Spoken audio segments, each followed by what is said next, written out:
So, Jurassic World, the sequel that was eagerly awaited by fans for 14 years. How good is it? Well, the film starts with the birth of the Indominus Rex, the hatching of the Indominus Rex, the new genetically modified dinosaur attraction at Jurassic World. There's then some boring stuff about some kids going on holiday to Jurassic World. We then cut to Owen, one of the main characters, feeding velociraptors. No, these aren't accurate velociraptors, which is why some people have been complaining, apparently. But they're the same raptors we see in every other film in the franchise. After he's finished, some guy from InGen, the evil corporation in all of the films, approaches him and tries to talk him into turning the raptors into soldiers and military stuff. Things like that. Owen refuses, but as he does so, one of the staff gets pulled into the paddock. Owen rushes in and saves the guy from the raptors. Just after this, the current owner of this theme park, Simon Masrani, the successor of Hammond,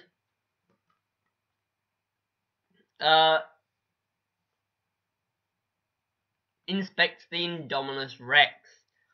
Oh, I should add that some time has passed between the hatching of the dinosaur and the paddock, obviously. We get told they're building the walls higher because some guy almost lost his arm. Whilst the dino's inside, because that makes sense. Then we see that she's tried to break the glass. Remember, all the dinosaurs in the park are female. They tried to break the glass, so Simon tells Claire, there's a fair few characters in this film, to get Owen to inspect the paddock.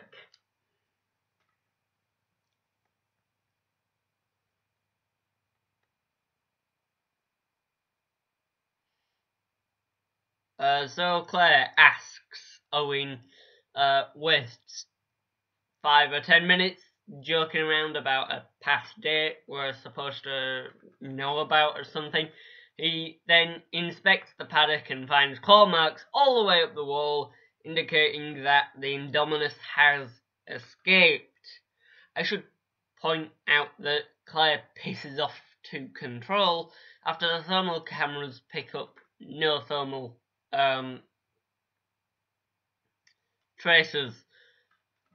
Owen and 2 of the staff enter the paddock to inspect the claw marks. At Control, the staff find that the Indominus has tricked the staff into thinking. At Control, the Control people find that the Indominus has tricked the people at the paddock into thinking she's escaped, but in reality, she's still in there. Nope. No clever girl line here. Just more action. Because cut explaining things. Then begins a chase through the paddock, and the Indominus eats one of the staff. The other 2 get out and shut the door, but the Indominus gets stuck in the door as it is shutting, making it weaker, I suppose. Owen hides underneath the car, masking his smell by covering himself in oil. Meanwhile, Dipshit hides at the front bumper of the car and is surprised when the Indominus Rex isn't taking no shit from anybody, knocks the car out of the way and eats him whole. Whilst all this is going on, the kids have run off from their supervisor and are now getting into a gyrosphere. the Indominus decides to go off and explore, and that's when they send out a team that's armed, but with non-lethal weapons, because attractions are still more important than safety. We've got to have the money.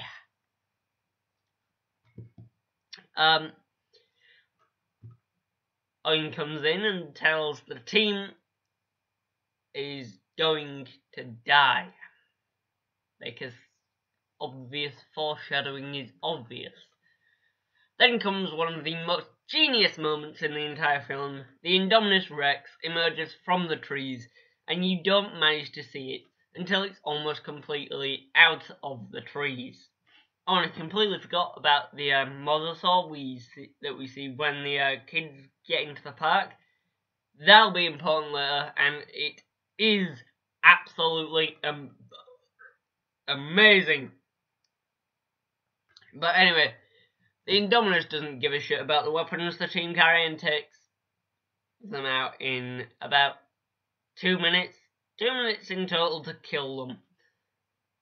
Of course, we lose track of the Indominus for now, but of course the park begins to shut down whilst the kids are in the gyrosphere, and the older of the two wants to continue onwards. They quickly find that that's a bad idea, as they run into the Indominus Rex, which promptly cracks open the gyrosphere as if it were an egg, because, safety of rides. The kids both escape. Questionable circumstances that they both escaped, and get into the old park, more specifically the old visitors centre, which they apparently have not touched, which was really one of the highlights of this film. The references on a whole were the highlights of this film.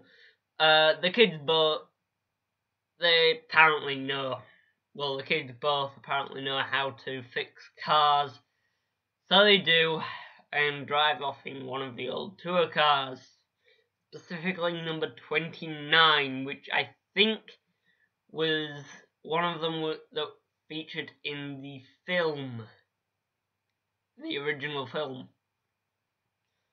If not, maybe it was Telltale's game. But anyway, a few minutes later, Owen and Claire turn up, and they too go into the visitor centre, only this time the Indominus Rex turns up, and they have to escape through the main doors instead of the garage. Meanwhile, Simon Masrani, Hammond's successor in case you forgot, pilots a helicopter to kill the Indominus Rex. They find it running towards the giant birdcage, and it breaks into the birdcage, allowing the Pteranodon, amongst other species, to escape. The prehistoric giant featherless birds attack the helicopter, and it crashes, killing Simon. And who gives a shit? Honestly, he hasn't played a big part in it.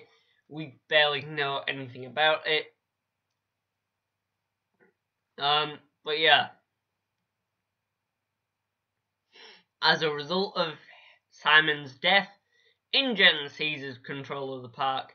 Whilst the tourists are being attacked, the supervisor of these two kids gets picked up and tossed around in midair before being dropped into the mosasaur pool and attacked some more.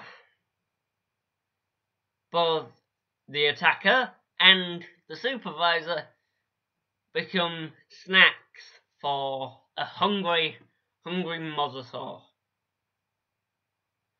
InGen plans to use the raptors to attack the Indominus Rex, and they tell Owen that they will do it with or without Owen. Owen reluctantly agrees to go with them. It then turns out the Indominus Rex is part raptor because plot points and length of film, and becomes the new alpha of the pack because raptors worked in packs. InGen evacuates the island as the raptors and Indominus Rex eat their way to the research lab. The kids knock knock a raptor out of the van after one of the raptors is obliterated by a rocket, which made me want whoever fired the rocket to die.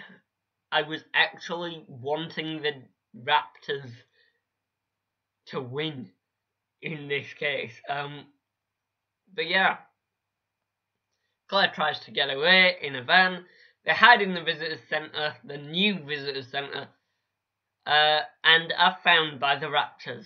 They run, distracting it with another reference that is the Dilophosaur, but this time it's a hologram. They get outside and Claire runs to the T-Rex paddock, shouts at some guy in control, Gate 09 opens, and Claire, holding a flare, runs back away from the T-Rex, who also happens to be a reference. That T-Rex is the very same motherfucking T-Rex in the original.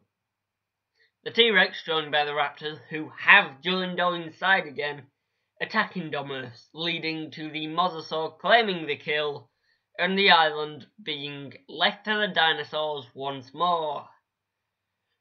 Now, I have a few things to say before I give the film a final score. First, the CGI. It was really good. Some parts you couldn't even tell that they weren't actually there. Henry Wu, the lead scientist, escaped, so there's probably a Jurassic Park 5 coming in the future. Chris Pratt, the guy who played Owen, did an absolutely amazing job. The references were many, and all were great. The new dinosaur was absolutely amazing. The Mosasaur was great. And every time a raptor died, I wanted to kill whoever killed it. Overall, I believe this film is deserving of a solid 9 out of 10. No, it's not as good as the first, but the first is a fucking masterpiece. It beats the other two sequels by miles and is one of the best films I've seen in a long, long time. For me, it's the return to an island and a world that's really needed to be returned to, and they did it fantastically. Decades after the events of the first film, the park is finally open, and it really does capture the magnificence and the scale of it all. But yeah, that was my review of Jurassic World. Next week will be San Andreas review. Yeah, San Andreas review. That was supposed to be this week, but I couldn't wait to get this Jurassic World review done. So yeah, I'm also starting work on a film. Production clips should be up sometime, maybe a couple of months. I don't know. I might put on some casting, like audition footage. It really all depends on what you want to see. So that's all for this video. Like if you enjoyed, and I just realised I'm doing the outro to the main channel. Well, shit. Subscribe.